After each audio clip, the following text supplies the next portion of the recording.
Welcome back to the Cup That Matters. I want to focus on the Pool B standing table at this time to just strategize what might happen from here on. We've got India right at the top of the pack, and that makes for fabulous reading if you're an Indian fan. Even on net run rate, you're right at the top. And what I like even more as an Indian fan is the fact that Pakistan is right at the bottom with a negative run rate of 2.2. Andrew Simons, who are the four teams in your view who are going through on the basis of what we've seen so far? Yeah, well, I think India, West Indies, South Africa and Ireland. You're knocking Pakistan out? I don't think, yeah, for some reason I'm thinking they're going to have a difficult time of it. And I think Ireland are a team that can beat these big sides. I was watching a broadcast on Geo, and over there they were anchoring from a grave. So the anchors were, like, we were in the middle of a cricket pitch, their anchors were in a grave and they were reading the janaza and saying, you know, this is where our team is buried. So they were very unhappy. You'd be an unpopular man in Pakistan tonight, Andrew. I'm just giving you my opinion. That's one man's opinion. And then he rushes quickly for the helmet. But don't worry, there are no bullets coming your way. You're on safe ground. But I want to focus also with Dada on what might happen in Group B. Looking ahead just into the quarterfinals, Dada, what's your sense of who we should ideally want to play? You know, what's the easiest way into the semi-finals? I think the way India has played, I presume they'll finish at the top of the group, but although they haven't played West Indies and anything is possible in cricket, they're playing at Perth, and with the West Indies, they've smashed Pakistan by 150 runs. But if you ask me, I think it would be India, South Africa, West Indies. I'm not too far away from what Andrew Simons thinks that Ireland could be a possibility, but I'm hoping Pakistan make it.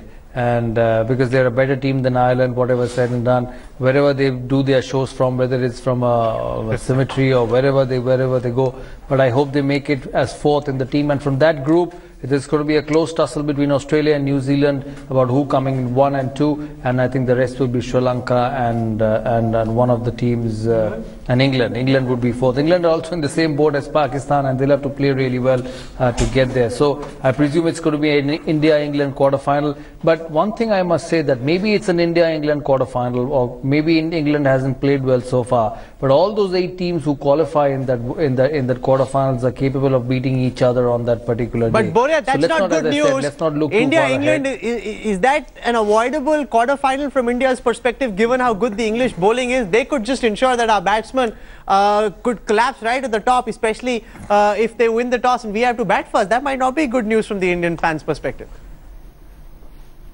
Rahul, they've not even lasted 12 overs against the New Zealanders. Steve Finn went for 50. And the way Indians are batting, you want England at the MCG. There were no 75,000 Indians cheering in that tri-series. The World Cup is different. More Motichur Laddu for Andrew Simons and you back home in the studio. More celebrations for Saurav and me here in Melbourne. So not to worry. If you get England, if you get Sri Lanka, Saurav has to say something. I'll come back to him. But more important, if you perhaps get Sri Lanka, India would not be too unhappy.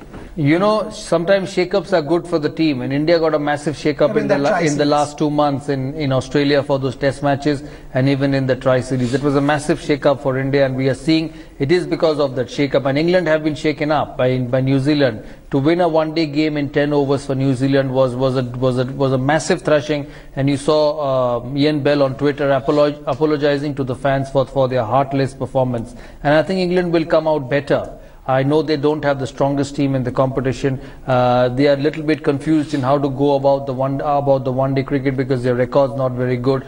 But as I said, on that particular day, any team is capable of beating. Nobody in the world thought that what we saw in India a week ago before the Pakistan game. Today is the 22nd of February. In 15 days, we would see this India. So let's not underestimate anyone. And as I said, let's take one game at a time and then see what happens. We love the India we Rahul, see. I was actually having a chat with Graham Swan today at the MCG, and I asked him what is going wrong with England, and he sounded despondent. He sounded sort of almost had given up. He said, and I asked him, you have had a fallout with Kevin Peterson and the two don't see eye to eye. I said, is Kevin Peterson the missing link?